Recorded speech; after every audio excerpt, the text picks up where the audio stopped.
oon Isabella Lundberg, Airfi Oyn toimitusjohtaja ja yksi perustajajäsen. Ja me ollaan täällä Airfissa uudistettu ilmanvaihtoala kehittämällä markkinoiden energiatehokkaimpia ja älykkäimpiä ilmanvaihtokoneita. Airfi on perustettu maaliskuussa 2018. Meillä perustajajäsenillä oli heti selkeä visio siitä, miten me halutaan uudistaa ilmanvaihtoalaa. Meillä oli tosi selkeää, että me laitetaan rima heti tosi korkealle. Meidän toiminnan ytimessä on meidän laaja tuotekehitys, mikä tarkoittaa sitä, että kaikki tuotteet on tosi tarkkaan mietitty. Me erottaudutaan innovatiivisilla ja kestävillä tuotteilla, jotka on helppoa asentaa ja ne on tosi toimintavarmoja.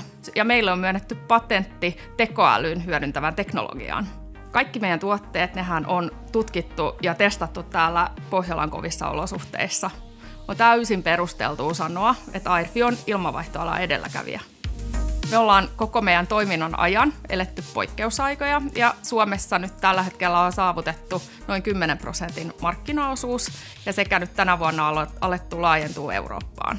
Kaikki, mitä me täällä Airfissa tehdään, me tehdään vastuullisesti ihan raaka-ainevalinnoista ja meidän komponenteista lähtien. Mutta meidän isoin vastuullisuustekijä on meidän energiatehokas, toimiva ja kestävä ilmanvaihtokone. Se on se meidän juttu.